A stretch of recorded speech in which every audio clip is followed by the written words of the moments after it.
Acho que a Tânia já me apresentou para todo mundo. Fala mais alto? Então, é que eu tenho que ter o papel, o PowerPoint e o microfone. Então, a minha tese de mestrado, acho que a Tânia já falou para vocês, minha dissertação de mestrado foi sobre o Walter Benjamin e a obra de arte na era da sua... Não foi sobre a obra de arte, foi sobre o conceito de aura em Walter Benjamin, né? Eu defendi a tese de mestrado em 2001, e ela foi publicada em 2006. Desde então, eu um pouco saí da filosofia e fui trabalhar com arte, né? E acabei fazendo doutorado sobre o Guignard, que é um artista brasileiro, que eu acho que a maior parte de vocês conhece, com o Lorenzo, que foi meu orientador. Um pouco na ideia benjaminiana de que, na verdade, também a filosofia crítica se faz, né, ou a teoria crítica se faz a partir da análise de obras, né? Quer dizer, então, a minha opção era não ficar repetindo somente os artistas, ou principalmente os escritores que o Walter Benjamin analisou, basicamente o Kafka, o Proust, o Baudelaire e o Brecht, né? Diríamos que são os principais escritores com os quais o Benjamin se dedicou, mas, de certa maneira, utilizar esse olhar benjaminiano para pensar, então, a partir de Benjamin, outras obras de arte, né? E aí, nesse momento, um pouco eu estou agora, né? Essa defesa do meu doutorado foi em 2011, eu acho.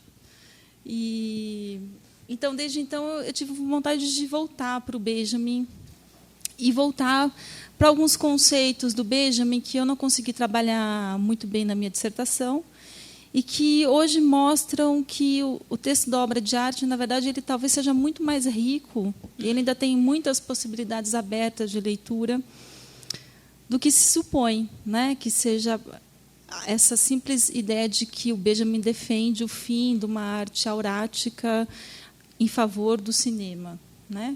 Quer dizer, eu acho que esse ensaio do Benjamin sobre a obra de arte, ele traz muitas outras questões que hoje estão, inclusive, sendo muito trabalhadas pelos comentadores do Benjamin. Mas eu não vou ficar falando tanto disso, porque eu não sei o quanto aqui todo mundo já leu esse texto. Quantas pessoas aqui já leram esse texto?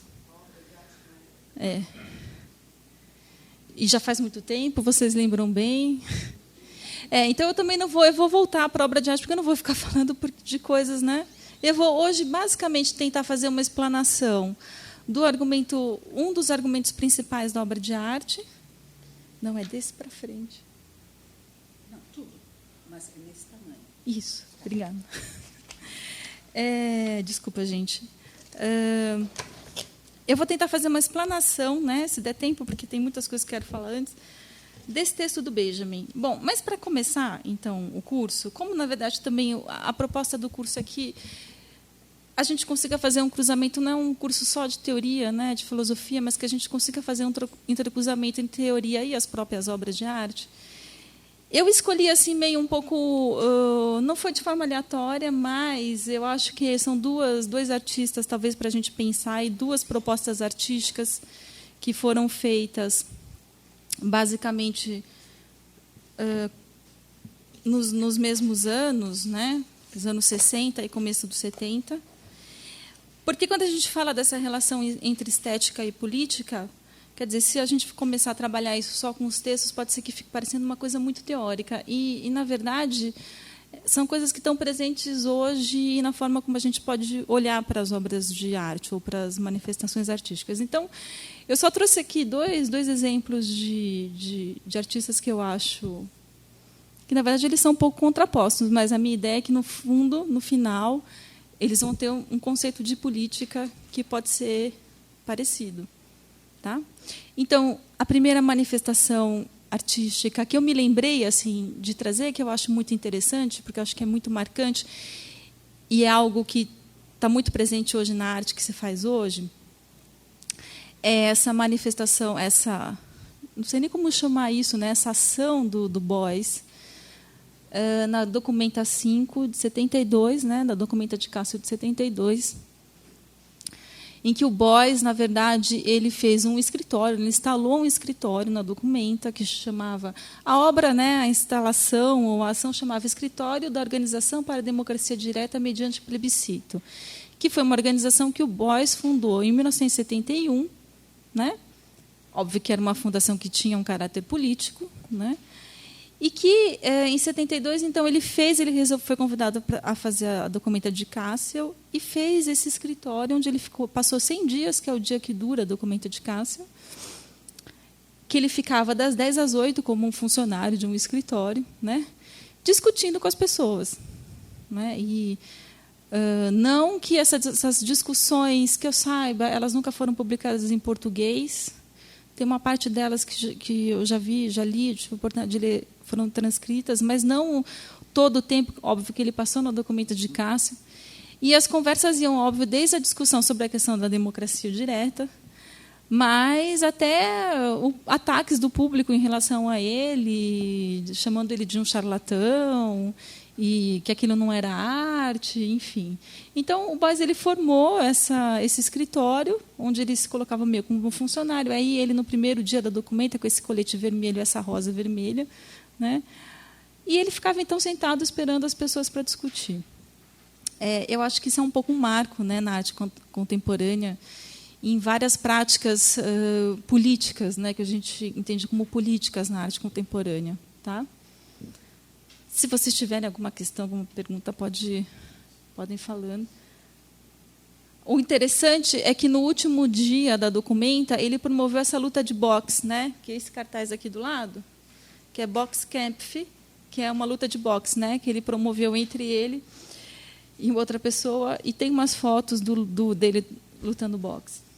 E aí, então, aqui é o escritório, então funcionava como um escritório mesmo, tinha essa lousa, enfim. E as pessoas chegavam e ficavam conversando com o Beuys sobre política, tal. A gente pode dizer que esse seria, então, um exemplo do que a gente entende de uma arte que se pretende, evidentemente, política, ou que não faz uma separação entre o que é uma obra de arte e uma ação política, né? E eu acho que é um tipo de ação que é muito, até certa maneira, copiado hoje em dia. A outra artista, eu vou falar. Na verdade, só um detalhe é que eu estou fazendo a exposição da Mira Schendel, retrospectiva, que já faz agora 3 anos e meio, simplesmente, que eu estou lidando só com a Mira Schendel. Então, um pouco isso virou uma coisa monotemática na minha vida, então eu consigo muito pensar sempre agora a partir da Mira Schendel. Mas, enfim, eu acho que não é uma coisa tão disparatada. Então, a outra artista que eu queria colocar para vocês é pensar a Mira Schendel. Então, a questão da Mira Schendel. A Mira Schendel, evidentemente, é uma artista que fugiu de qualquer tipo de agrupamento, seja ele no campo da arte, como no campo da política. Né? Ela não participou de nenhum movimento, ela tinha horror a qualquer tipo de grupo, e ela nunca quis que o trabalho dela fosse associado a qualquer tipo de ação política. Tá? A gente tem que lembrar que a Mira Schendel, ela veio para o Brasil. Ela não era judia, mas ela tinha um pai que era de origem judia, e, por causa disso, ela perdeu qualquer cidadania possível na Europa. Ela veio para o Brasil depois da guerra, da Segunda Guerra, né? E, aqui no Brasil, que ela virou artista. Ela não tinha uma carreira de artista antes de chegar no Brasil, isso ela já tinha mais de 30 anos. Ela nunca voltou para a Europa, sempre ficou aqui no Brasil. E, por um desses, digamos assim, azar histórico, depois que ela se mudou para o Brasil, ela pegou todo ainda o período de ditadura militar. Né? Então, ela foi uma pessoa que, na Europa, viveu... ela nasceu em 19, então, viveu basicamente entre 2 guerras e vivenciou uma delas, né? E sofreu, foi uma vítima, na verdade, de perseguição. Veio para o Brasil e aqui ainda viveu numa época de mais de 10 anos de ditadura. Então, todo esse contexto histórico da Mira nunca fez com que ela falasse, né, diretamente de política na obra dela. Né? O que a gente sabe que era um pouco a tendência da arte brasileira dos anos 60. Né? Quer dizer, a Mira um pouco se coloca um pouco à parte dessa tendência, digamos assim, predominante da arte brasileira.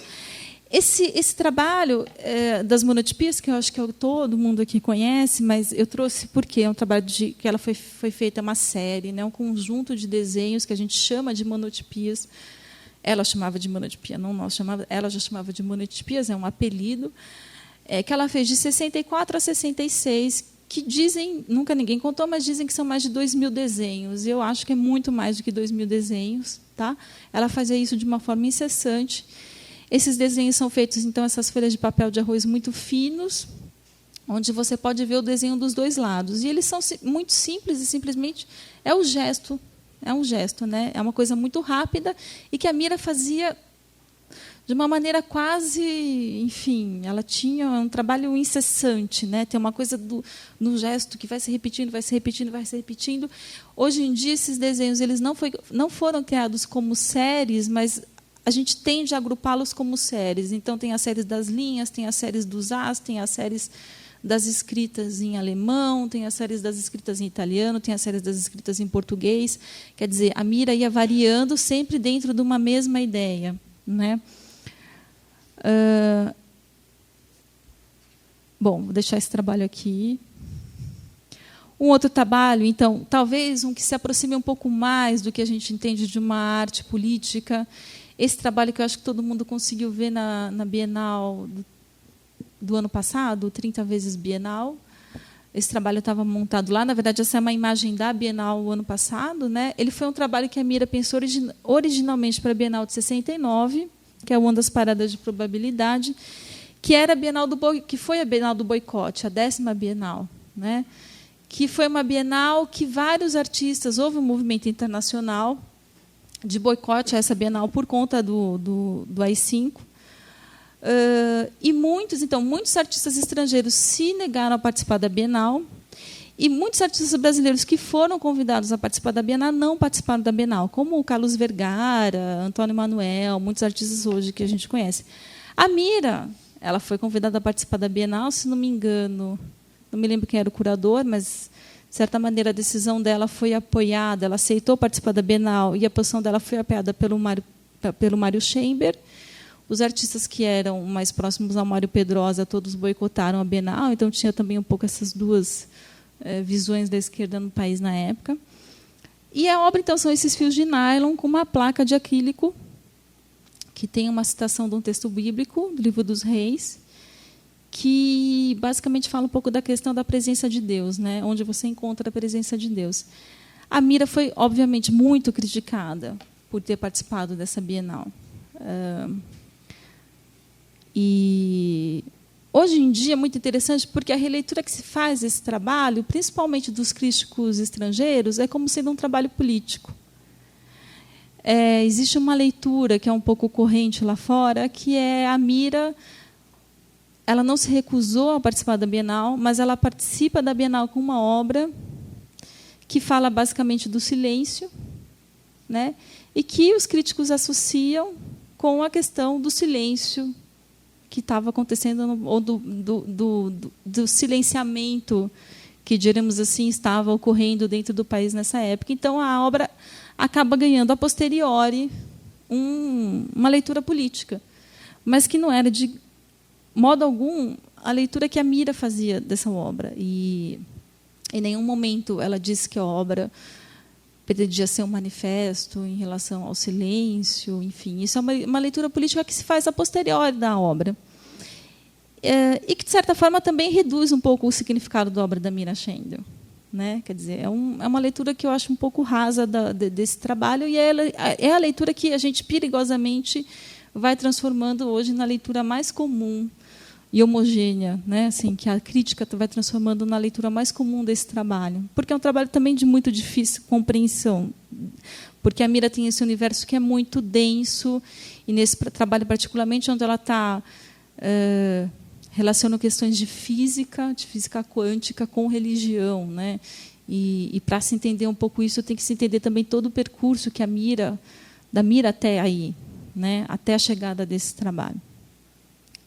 Bom, Por que eu escolhi, então, esses 2 trabalhos? Só para justificar. Talvez um pouco para a gente também começar a se aproximar, eu me aproximar de vocês, não entrar direto com o Walter Benjamin. Então, a gente ter essa mediação das obras de arte. Mas é que eu acho que...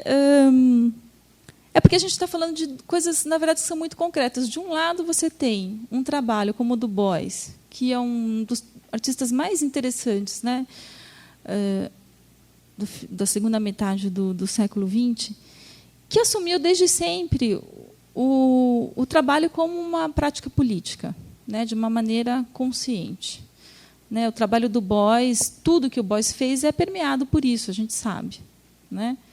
E, do outro lado, você tem o trabalho da Mira Schendel, que a gente poderia categorizar, se a gente fosse um crítico de esquerda, se nós aqui fôssemos críticos de esquerda, como sendo um trabalho puramente esteticista ou estético.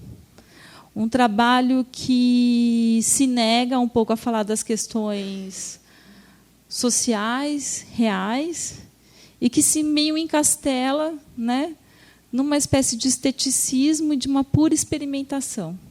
Né? Quer dizer, a gente tem um pouco, nesses 2 trabalhos, essas 2 visões da obra de arte. Né? Então, uma artista que prefere ficar trabalhando com as suas questões, vai desenvolvendo seu trabalho a partir das suas próprias questões formais, e que nunca fala diretamente, né, ou de uma maneira engajada das coisas do mundo, o próprio trabalho, e, por outro lado, o Beuys, então, que seria o exemplo desse artista político. De certa maneira, esse debate que está travado aqui nos anos 60 e começo dos anos 60 é um pouco o debate que também eu acho que nos atinge hoje, de certa maneira. Não sei se vocês concordam comigo. Quer dizer, existe uma tendência também ou de se glorificar uma arte que tem um engajamento político, né, e de minimizar também ou de desprezar certas práticas que teoricamente são puramente estéticas.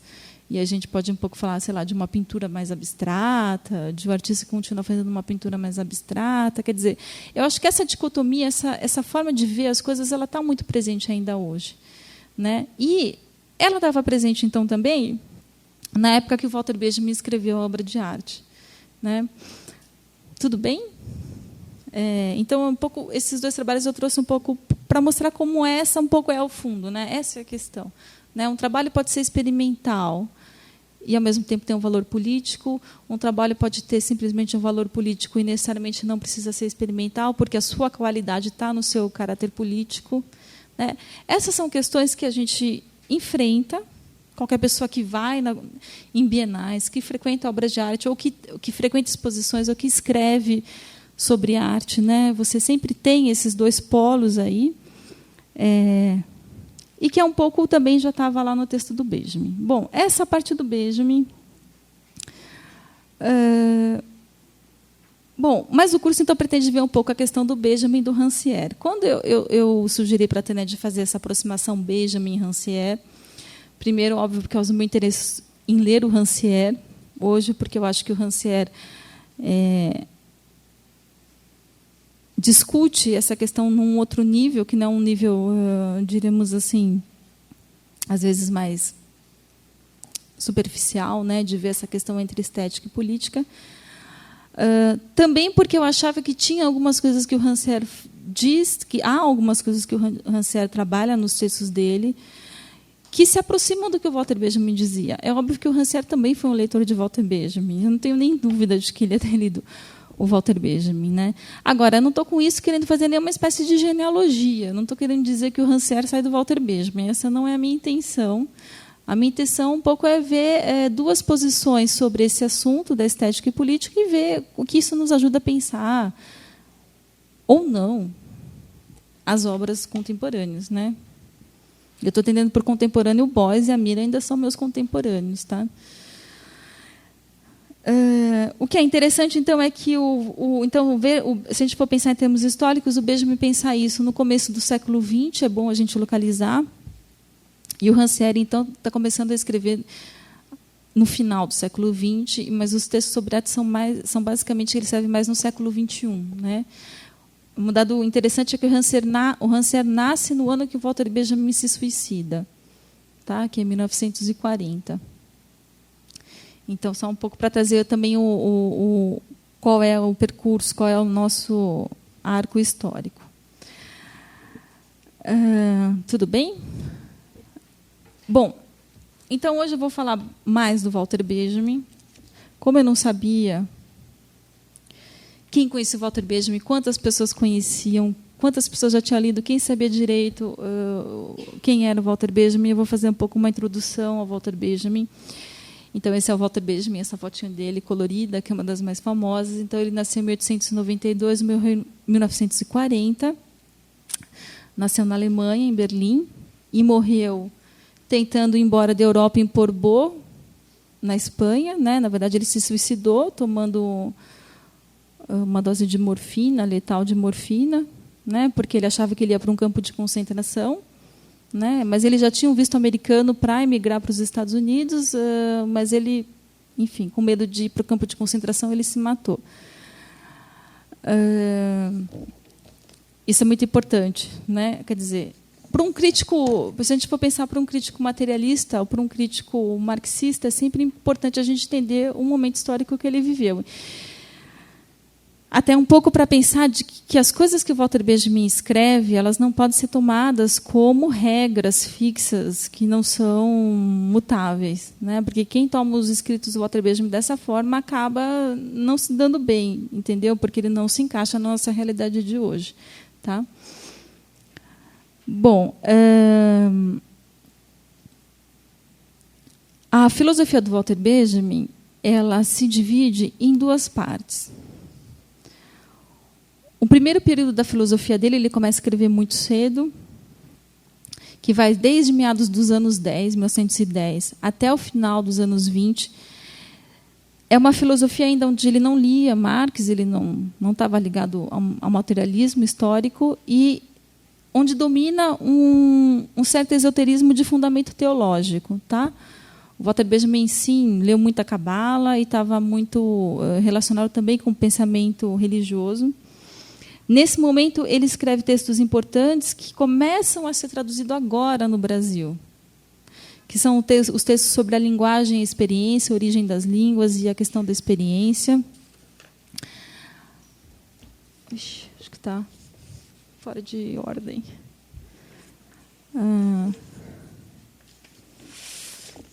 Ai, Tânia.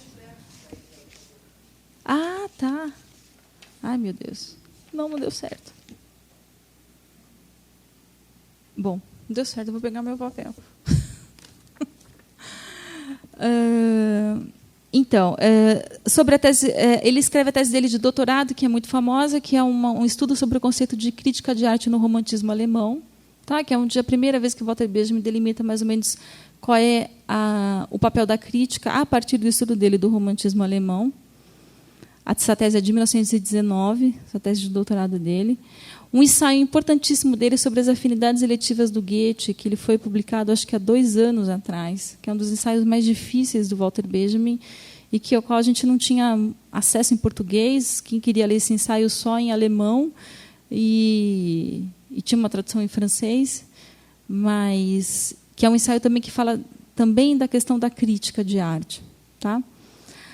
Bom, a segunda parte do que seria o pensamento do Walter Benjamin se dá, então, a partir da metade da década de 20, quando ele vai travar contato com o pensamento materialista, o Marx e o Lukács, que são os dois pensadores que ele lê nessa época, e que são marcados também pelo conhecimento, pela amizade dele com o Brecht, com o Bertolt Brecht. Isso em 29, se não me engano. Tá?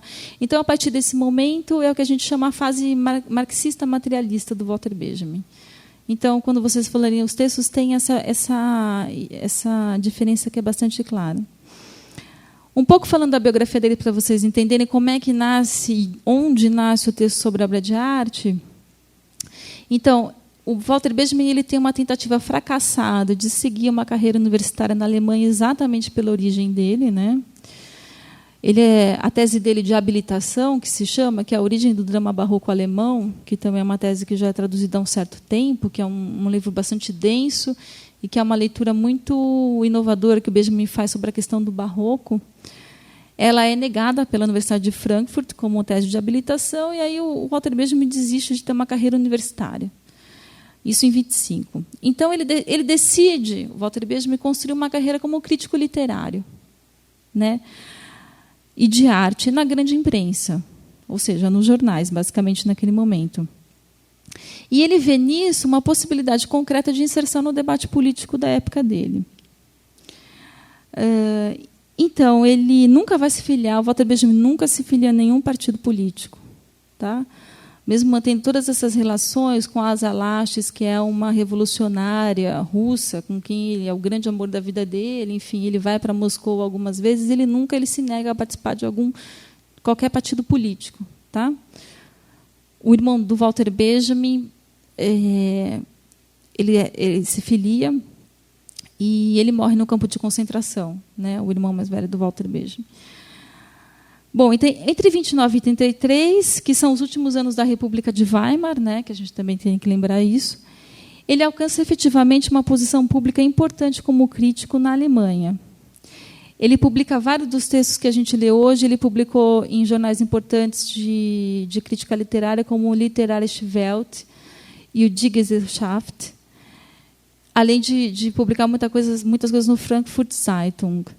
Neste momento, ele desenvolve uma certa verve ensaísta, né? É nesse momento também que o Walter Benjamin vai começar a desenvolver um conceito de ensaio, né? Ou seja, quando ele percebe que ele não vai ter mais uma carreira acadêmica, ele também começa a elaborar uma ideia de ensaio, né? A forma ensaio, quando eu falo ensaio, a forma, né, literária do ensaio, uma maneira de intervenção política, né?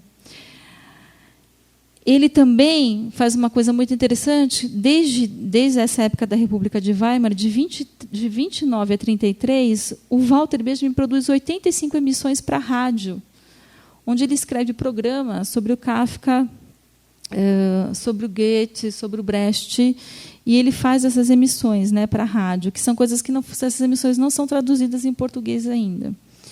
Então, ou seja, também essa apropriação do Walter Benjamin dos novos meios, das novas tecnologias daquele momento, né?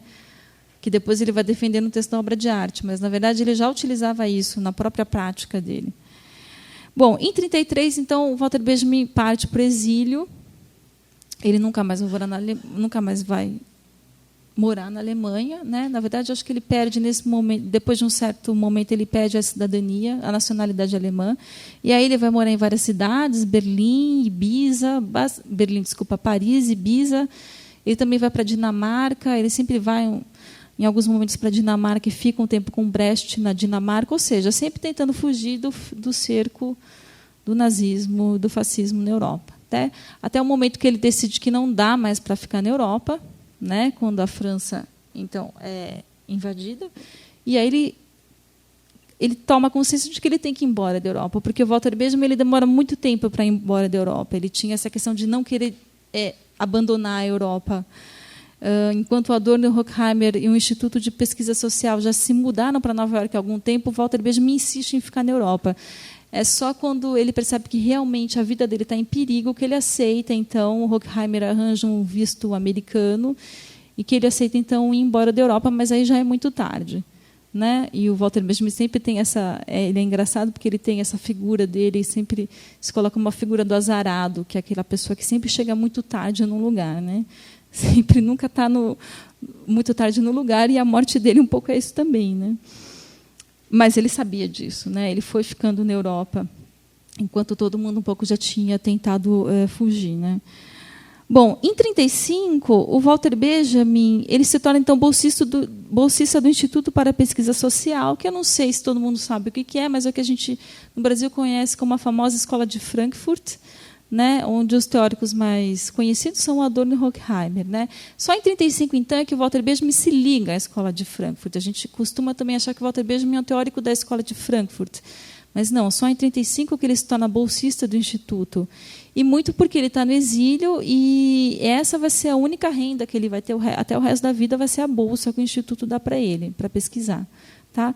Então, é nesse momento que o Walter Benjamin E aí ele se torna bolsista do Instituto exatamente para desenvolver o projeto dele, que é o Paris, que é o projeto inacabado, que é o Paris Capital do século XIX, que é um projeto inacabado, que o que a gente conhece hoje são as obras das passagens, que eu não sei se todo mundo já viu, conhece, que, na verdade, é uma compilação de citações que o Walter Benjamin organiza em cadernos temáticos, né? E que a gente não sabe muito bem como é que isso ia ser organizado. A tentativa do Walter Benjamin de se fazer uma história materialista do século XIX, tá? A partir da figura do Baudelaire. Essa obra inacabada ele não consegue nunca terminar, mas também a dúvida é se ela era possível de ser terminada. Talvez o Walter Benjamin quisesse que ela fosse desse jeito mesmo, toda fragmentária e uma coleção de citações. Eu estou falando tudo isso porque, basicamente, tudo então, que o Walter Benjamin, quase todos os ensaios que o Walter Benjamin vai escrever, a partir desse momento, nos anos 30, eles se conectam com as obras das passagens. Tá? Se a gente for olhar as obras das passagens, elas é dividida em, então, o que eu falei para vocês, esses cadernos temáticos, tem o caderno da fotografia, tem o caderno da moda, tem o caderno Baudelaire, tem um caderno que chama o caderno N, que é o mais importante, que é o caderno da teoria do conhecimento, que é o único caderno onde você tem, na verdade, um pouco uma elaboração teórica, metodológica, diremos assim, desse projeto. Tá? Agora, tudo que a gente lê está relacionado com esse projeto. E também o texto sobre a obra de arte, na era da sua reprodutividade técnica. A gente não consegue entender esses ensaios sem pensar nesse projeto maior do Benjamin, que é nisso que ele trabalhava. Ele trabalhava nisso desde 29, mas só quando ele se estabelece em Paris mesmo é que ele vai começar a levar esse projeto mais a fundo. Eu não sei se vocês conhecem essas imagens, depois a gente pode procurar até na internet para ver. O Walter Benjamin ia para a Biblioteca Nacional de Paris, onde hoje é a antiga Biblioteca Nacional, que fica ali perto da Galeria Vivienne, e ele ficava lá simplesmente o dia inteiro coletando citações, né? E tem várias imagens então do Benjamin trabalhando na biblioteca em Paris. E quando ele teve que fugir de Paris, o Bataille era o bibliotecário da Biblioteca de Paris. Muitos dos manuscritos do Walter Benjamin ficaram com o Bataille. Outros ficaram escondidos nas estantes. Tem coisas que vão sendo descobertas, que o Walter Benjamin foi deixando escondidos os manuscritos. Tá? Então, muito interessante essa relação dele com a Biblioteca de Paris, né? Esse local de estudo, material de estudo. Né? Então, todos esses ensaios que a gente conhece, que eles foram popularmente, né? Acho que a edição mais conhecida no Brasil é essa das obras, essas escolhidas número 1, que é da Brasiliense. A maior parte desses ensaios aqui, então, são os ensaios dos anos 30, então são os ensaios que dizem respeito a essa filosofia, essa parte materialista da filosofia do Benjamin, e quase todos se relacionam com as obras das passagens, tá? Que são os ensaios, digamos assim, mais políticos do Benjamin, os que são mais conhecidos, que a gente hoje mais discute. Essa parte da filosofia de juventude do Benjamin, que é um pouco mais difícil mesmo, muito mais hermética, são textos muito mais herméticos, são ensaios muito mais difíceis de serem entendidos, eles começam a ser redescobertos agora. Tá? Pelo menos aqui no Brasil, ainda não existe tanto de reflexão sobre esses ensaios como tem sobre a parte marxista da obra do Benjamin. Bom, então, só para citar a obra de arte, o texto que ele escreve sobre Brecht e o teatro épico, o narrador, que é um dos textos mais importantes do Walter Benjamin, os ensaios todos sobre o Baudelaire e as famosas teses sobre o conceito de história. As teses sobre o conceito de história, que o Walter Benjamin escreveu em 40 e estavam com ele quando ele morreu, o Walter Benjamin, às vezes, ele fazia os manuscritos, escrevia um manuscrito, tirava uma cópia e mandava para vários amigos, sabendo já que podia acontecer alguma coisa com ele. Então, ele fazia isso um certo hábito. Né? Então, por conta disso que muitos a gente tem acesso hoje a muitas das coisas que ele escreveu, porque ele mandava ou para o Adorno, ou mandava para o Scholem, né? Que era um amigo dele, que é um grande especialista em Cabala, tá? Em judaísmo é o Scholem. Então, que é amigo dele desde a época dos anos 20. Então, as teses são o que a gente, de certa forma, tem do que seria uma metodologia mais acabada do projeto das passagens. Bom, tudo bem?